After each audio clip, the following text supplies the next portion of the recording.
Today we're going to be making loads of viral prints that I found online, but also testing if they actually work and what made them go viral in the first place. And to do this, we'll be using the Elegoo Centauri Carbon 2 printer and testing out if this thing is any good as well. So the first one we're going to print are these waterproof capsules, apparently, that'll hold anything inside like matches and not let any water in. There's this one here that doesn't have a TPU lid, and then there's also this one here that does come with a TPU ring to be able to keep it more waterproof. So I printed these both without supports, and this one has seemed to come out absolutely beautiful. This little one actually has a TPU ring on the top of it, and then the bigger one that I scaled up doesn't actually have that, so we're going to find out how important that is. Then I've also filled up this bowl of water, and these are just going to sit in there. So we'll come back to these later in the video to see if the matches will actually light. So the next print that I see everywhere are these Vortex fruit washers, and I've never actually tested one out properly before. I don't know whether there'd be any reason to have this over like a colander, so I'll change nothing about the print settings. However, I am going to change the color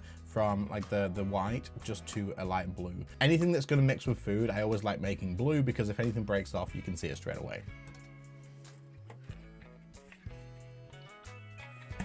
Right, so we've got our strawberries here to test this out with. Let's get this filled up with water, put our berries in and see if this actually works.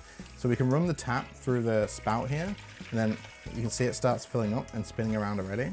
So that's a bit of water flow going. And now I should be able to take the strawberries, put them in, and they should wash themselves, I suppose. And then there's meant to be water flow coming out of the top of here, which there is, and any like bits of dirt or whatever would flow out of the middle or out of these edges. The only thing that I think about this is it doesn't really seem like much different than grabbing a colander and just, you know, turning the tap on and giving them a bit of a shake. The only time I could maybe see it being more useful to use this over a colander is if you've got really fragile fruits, so blackberries, raspberries, that sort of thing. Because if you shake around blackberries and raspberries, they're gonna get all mushed up and broken to pieces.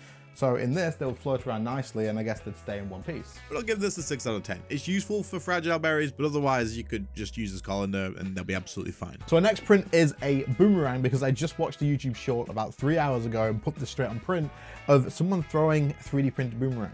And apparently it will work, so we're gonna go out and find out before it gets dark. But I've also gotta say, before I take this off the print bed, every time you take something off of this print bed, it just comes off so smoothly, man. But the bed adhesion has been insane, so can't really complain. But will this work? Let's go find out. So now would probably be a good time to say that I've never managed to throw a boomerang and had it come back. So I'm not gonna be the best tester, but there's no one else to test it, so I believe it's a flick of the wrist more than a swing. We'll see. Here we go. Oh.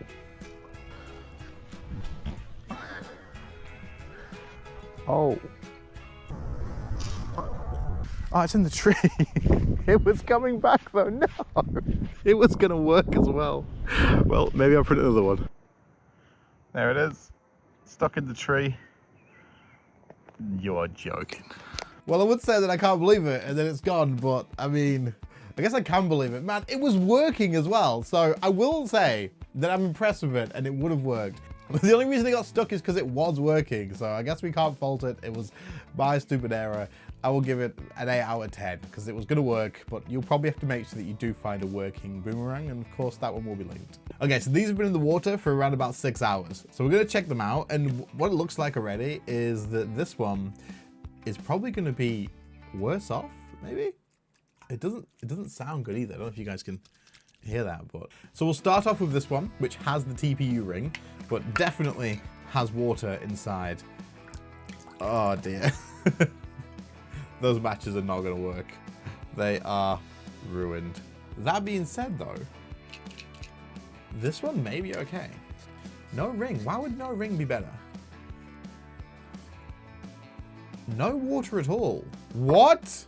Okay, let's see if they light. Right, I am so confused by that.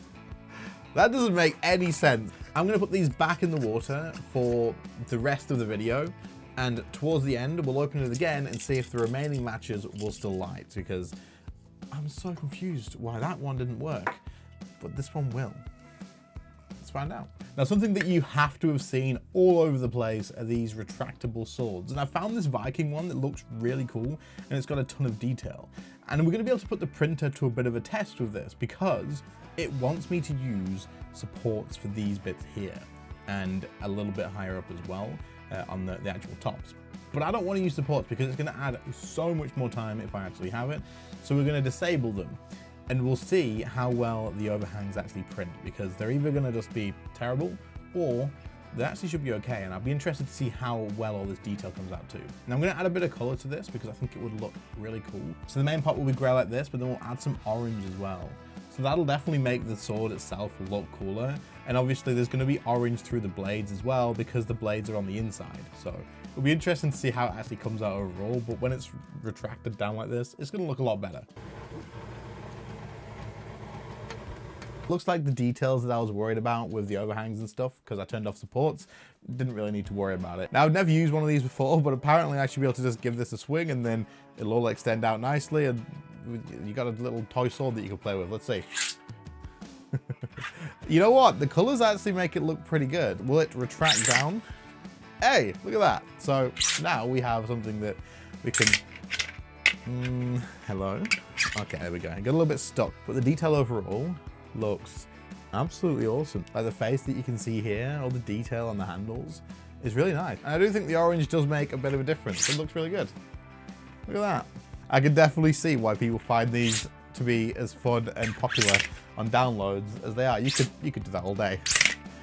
You could, this wouldn't get boring. Our last prints are gonna need us to reload up all of the different filaments that Elegoo sent me, which is good because their own filament loads really easily by just scanning the RFID on the top there and then picking whichever roll you want to actually put it on. And then you just push it on the holder and push it into the slot, and it'll do the rest for you. It's so easy. Now, the reason that we needed so much color was because there's no denying that fidget toys are by far some of the most popular things that people print. I don't know why. For me, it's just something I've never printed, but we're gonna find out. So we're gonna use the multicolor feature to print out as many of the cool ones and the most popular ones as I can find, and we'll see if they're any good. So something you can do in the Elegoo slicer is actually make it print one of the objects before the other. That way, if you're printing in two different colors, it doesn't have to change every single layer. It'll just print the one first, and then it'll go over to the other color and print the other object as well, which saves you a ridiculous amount of time.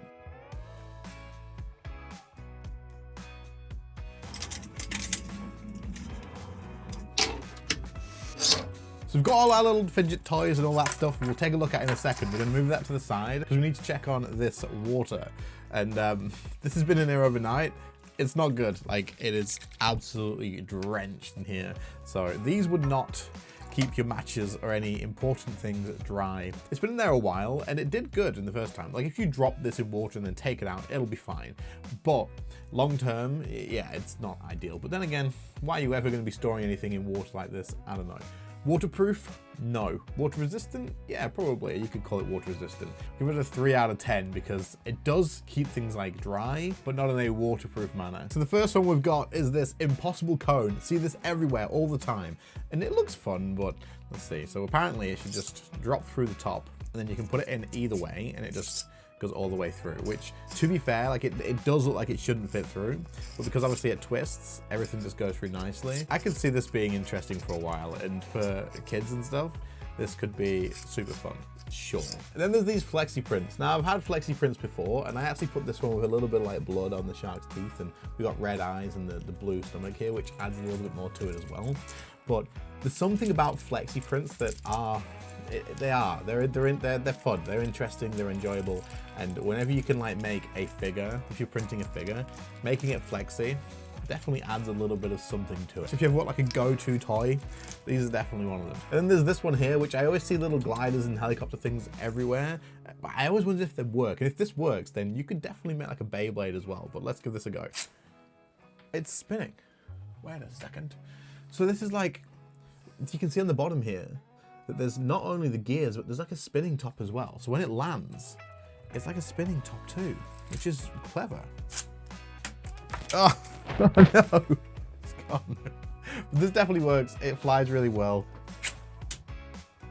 You know what? I like it. This could be tons of fun. I'm gonna print a couple more of these, one for my son, one for my daughter, one for myself still. And then we'll just take these outside into the park or something, and we'll fly them around all over the place. It'll be a lot of fun, and they take no time to print at all. With the flexi print, the cone, and this, we'll give it a 9 out of 10, and I'm sure there's some really awesome things that you can get as well. But to end the video, I actually did print another boomerang, so we're gonna head out and give this another go. So before we get to the boomerang, I must say that the Elegoo Centauri Carbon 2 has been absolutely ace, so thank you Elegoo for sending it out. From the setup out of box to printing everything flawlessly, it's been awesome to work with. So check out the link in the description for your own, and let's throw this boomerang. Oh no.